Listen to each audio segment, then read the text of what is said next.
Informasi pertama ada dari satu unit mobil terguling dan sejumlah sepeda motor terjatuh akibat tumpahan oli di Jalan Layang Ancol, Pademangan, Jakarta Utara Minggu malam.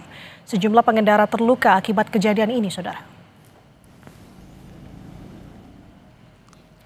Menurut sopir mobil yang ditumpangi satu keluarga ini melaju dari arah Ancol menuju Kemayoran. Namun tiba-tiba bannya tergelincir hingga pengemudi hilang kendali sampai menabrak pembatas jalan lalu terbalik. Selain itu saudara, sejumlah pengendara roda 2 juga terjatuh akibat jalan licin dan terluka di bagian tangan serta kaki.